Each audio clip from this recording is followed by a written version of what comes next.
नमस्कार, astro universe channel में आप सभी का बहुत बहुत स्वागत है। आज एक ऐसी जानकारी आपको दूंगा जिससे पहले कभी किसी चैनल पे आपने नहीं सुना या फिर इसे नहीं बताया गया। आइए जानते हैं कि सूर्य व चंद्रमा को राहु क्यों ग्रहण दोष लगाते हैं। इसके पीछे दो ज्योतिषीय कारण तथा माइथोलॉजिकल कारण भी क्या हैं और इससे क्या हानि होती है या लाभ। परंतु आप इस प्रोग्राम को आरंभ से अंत तक अवश्य सुने, अन्यथा आप नहीं जान सकेंगे कि इसके पीछे पूर्ण कारण क्या है। आइए बिना किसी विलंब के पहले जान लेते हैं माइथोलॉजिकल कारण क्या है। समुद्र मंथन जब हुआ था तब देवता जो थे वो अमृत पान कर रहे थे और वहीं राहु स्वरभानु नाम के राक्षस का रूप धारण कर वो भी अमृत पी रहे थे। परंतु इसे करते देख लिया किसने, तो सूर्य व चंद्रमा ने, और तुरंत इसका कंप्लेन कर दिया किसे, तो विष्णु जी को अर्थात बृहस्पति महाराज को। और विष्णु जी ने सुदर्शन चक्र से राहु का सिर धड़ से अलग कर दिया, जिस कारण अमृत गला से नीचे नहीं उतर सका। परंतु चूंकि राहु का जो सिर है वो अमृत में हो चुका था, इसलिए उसे देवताओं ने ग्रह के रूप में शामिल कर लिया। परंतु राहु का जो क्रोध है वो हमेशा सूर्य व चंद्रमा पर बना रह गया और इसी कारण राहु हर वर्ष एकाधिक बार सूर्य व चंद्रमा को ग्रहण दोष लगाते हैं। एस्ट्रोलॉजिकल रीजन क्या है, तो एस्ट्रोलॉजिकल रीजन ये है कि राहु जहां भी जिस भाव में बैठते हैं, मान लीजिए मेष राशि से मीन पर्यंत 12 राशियां हैं, तो जिस भाव में बैठते हैं उसी भाव से जब चंद्रमा या सूर्य क्रॉस करते हैं तब उन्हें ग्रहण लगता है। और जब वो राहु द्वारा दृष्ट होते हैं 180 डिग्री से यानी 7वीं राशि पर, तब भी उन्हें ग्रहण दोष लगता है। अब स्पेसिफिक डिग्री जब आती है तब वो बिल्कुल कैलकुलेटिवली देखने पर उसका प्रभाव विस्तार करता है। अब जानते हैं कि ऐसा क्यों होता है। तो ऐसा इसलिए होता है कि इस धरती पर पाप वृत्ति बढ़ती जा रही है और आप अभी किस युग में हैं, तो कलयुग में हैं, घोर कलयुग की ओर और बढ़ रहे हैं। तो क्या है, यहाँ मनुष्य जो भी कुछ क्यों ना करें, ये जो बढ़ते क्रोध, ईर्ष्या, घृणा, षड्यंत्र, नफरत फैलाना, किसी के व्यक्तिगत चीज़ों को बिना अनुमति के ले लेना, व्यर्थ किसी को दंडित करना, रिश्वत लेना या देना, गुरु या गुरुजनों का अनादर करना, माता पिता का सम्मान न करना, सीनियर्स बॉसेस का अवमानना करना, किसी को धोखा देना, किसी की संपत्ति हड़प लेना या प्राप्य धन को यानी पैसे को उन तक न पहुंचाना इत्यादि कई पाप हैं। और राहु जो है इस धरती पर पाप का संहार करने आते हैं। क्यों? शनि के आदेश द्वारा। वर्तमान वर्ष 2021 में राहु वृषभ राशि पर गोचर कर रहे हैं, वहीं शनि अपनी ही प्रथम राशि मकर राशि में गोचर कर रहे हैं। राहु की दृष्टि जो है वो शनि पर बनी हुई है 5वीं। शनिवत राहु और कुजवत केतु, ये एक सूत्र है। तो इस सूत्र के अनुसार शनि के आदेश का पालन करते हैं कौन? तो राहु। और इस धरती पर जो ये पाप बढ़ रहे हैं, इस पाप का संहार राहु शनि के आदेश द्वारा ही करते हैं। और शनि भी जब जब कर्म भाव पर बैठते हैं, क्यों कर्म भाव पर? दशम स्थान को कर्म भाव कहा जाता है। मेष राशि से गिनती करने पर मकर राशि तक अगर आप आते हैं तो वो 10वीं राशि कहलाएगी। और 10वीं राशि मकर राशि जो है, मैंने कहा प्रथम राशि है शनि देवता की। तो शनि देवता ग्रह महाराज कहलाते हैं और वो जस्टिस लॉर्ड है। वो हमें ये कहते हैं कि इस धरती पर हम और आप तो मेहमान के रूप में आए हैं, हमें अधिकार नहीं है किसी को दंडित करना या फिर यहाँ पर आकर डिसीजन लेना। वो बैठे हैं जस्टिस लॉर्ड बन करके। तो इसलिए वो किसी राशि पर जब आते हैं 2.5 वर्षों के लिए, तो जस्टिस करते हैं इस धरती पर हो रहे पाप का, अन्याय का, और इसी कारण ये प्रभाव जो है वो विस्तार करता है।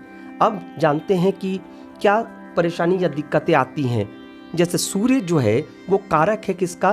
तो वो आत्मा का कारक है, यानी आत्मबल का सूचक है। चंद्रमा कारक है किसका? तो मानसिक शक्ति, माँ का, और क्या? तो सुख का, यानी गृह सुख, वाहन सुख। सूर्य पिता का कारक है। तो ये सभी जो बातें हैं, आप अगर स्पेशली इसको समझें तो बिल्कुल आपको हर बातें समझ में आ जाएंगी कि सूर्य से आत्मा का, पिता का, एडमिनिस्ट्रेटिव लेवल का, सरकार संबंधी बातों का, डिग्निटी का यानी आत्मसम्मान का, प्रेजेंस ऑफ माइंड का, आकस्मिक लाभ का, सब चीज़ का पता चलता है। तो अगर सूर्य पीड़ित हो किसी कुंडली में और सूर्य ग्रहण हो और सूर्य ग्रहण में उनका जन्म हुआ हो बर्थ चार्ट में अगर प्रेजेंस है, तो फिर सूर्य से संबंधित जो मैंने बातें कही अभी, वहाँ दिक्कतें आएंगी उस व्यक्ति को, उस मनुष्य को। वहीं चंद्रमा कारक है, पुनः मैं बता रहा हूँ, माँ का, मानसिक शक्ति का, मानसिक बल का, जीवन के हर प्रकार के सुख का, गृह के सुख का, वाहन का। तो इनसे संबंधित समस्याएं आएंगी उस मनुष्य को जिसका चंद्र जो है राहु द्वारा पीड़ित है, जन्म कुंडली में भी और गोचर में अगर चंद्र ग्रहण आए तो। अब मैं आप लोगों को बताऊंगा कि क्या करना चाहिए क्या नहीं। राहु कारक है किसका? तो दादा दादी, नाना नानी का, अर्थात वृद्ध व्यक्तियों का।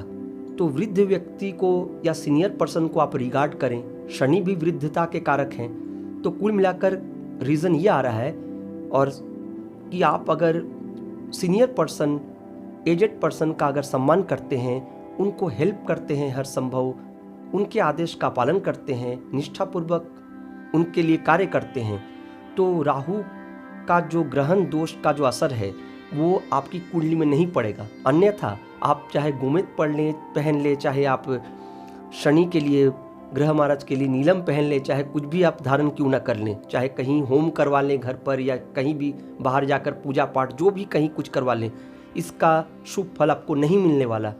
आप इन बेसिक चीज़ों को जो मैंने पहली बार आज इस चैनल के माध्यम से आप लोगों को जानकारी दी, इनका पालन करेंगे, अगर बेसिक डिसिप्लिन को मेंटेन करेंगे, सीनियर पर्सन और सभी का सम्मान करेंगे, तो ऑटोमेटिकली राहु का जो प्रभाव है, जो दुष्प्रभाव है, वो आप पर अधिक नहीं आएगा। फिर भी मैं आप लोगों को जानकारी के लिए एक लाइन और बता दूं कि शनि और राहु जो है ये कुल मिलाकर एक वृद्धता का कारण है और कारक ग्रह भी है। तो फिर ऐसे लोगों को आप मदद करें।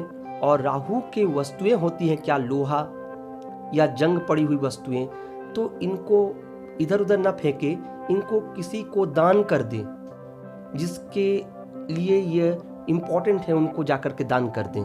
अगर ऐसा करते हैं तो फिर राहु का दोष का खंडन स्वतः ही हो जाएगा। और एक और बात, आप अगर काले कुत्ते को खिलाते हैं यानी डॉग को, तो इसका भी एडवांटेज आपको मिलेगा। सुबह उठकर अगर प्रथम प्रहर में, प्रहर कितने होते हैं? 8 इंटू 3 कीजिए तो 24 आ जाते हैं, 24 घंटे।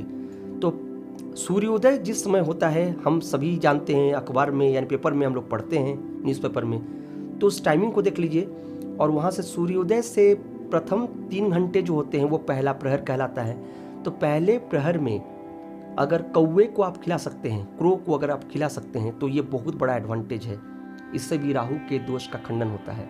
और मैंने एक और जानकारी आज आपको दे दी कि सूर्य ग्रहण जो है इसी वर्ष 2021 को 10 जून को होने वाला है, जिसकी समय है क्या, 1:42 दोपहर से लेकर शाम के 6:41 तक। तो चंद्र ग्रहण के बारे में जो मैंने कहा था कि जो हमारी माताएं हैं, बहनें हैं और जो भी हैं जिनका जन्म चंद्र ग्रहण के समय हुआ है, उनको सावधान रहना चाहिए, सावधानी बरतनी चाहिए। और जो प्रेग्नेंट लेडीज़ हैं उनको तो बहुत अधिक सावधान रहना चाहिए, क्योंकि वहाँ पर 2 लाइफ का सवाल है, एक तो उनका और उनके बच्चे का। तो वो काटने छीलने का कोई काम यानी कार्य न करें उस अवधि में। और बस इतना ही कहूँगा कि ध्यान रखें अपना, और आशा करता हूँ आपको ये प्रोग्राम जो है वो जानकारी से भरा लगा होगा। हमारे चैनल के साथ बने रहें। आने वाले कुछ दिनों में मैं इस बारे में और डिटेल जानकारी दूंगा कि सूर्य ग्रहण का क्या असर पड़ने वाला है इस धरती पर। कुल मिलाकर मैंने कहा कि राहु का जो असर है और शनि का जो ये असर है, यह 2022 के अप्रैल तक बना हुआ है यथावत अपने अपने भाव में, अर्थात शनि देवता मकर राशि में बने हुए हैं और बने रहेंगे अप्रैल 2022 तक, और राहु वृषभ राशि में बने रहेंगे अप्रैल 2022 तक। इस कारण इस धरती पर पाप का संहार होगा, पापत्व में वृद्धि भी होगी और उसका संहार यानी पाप को पाप द्वारा ही खंडन किया जाएगा। और इसलिए कई तरह की अशांति, असुविधाएं, कष्ट इस धरती पर बढ़ने भी वाले हैं, परंतु हम आप अपना ध्यान रख सकते हैं अगर हम लोग इन बेसिक चीज़ों को मान कर चलें। चैनल के साथ बने रहें। अगले प्रोग्राम में मैं और जानकारी लेकर के आऊँगा विस्तृत, और कमेंट बॉक्स में अपने वैल्यूएबल कमेंट्स अवश्य दें। अधिक से अधिक प्रोग्राम को शेयर करें। अगर अच्छा लगा तो लाइक का बटन अवश्य दबाएं। नमस्कार।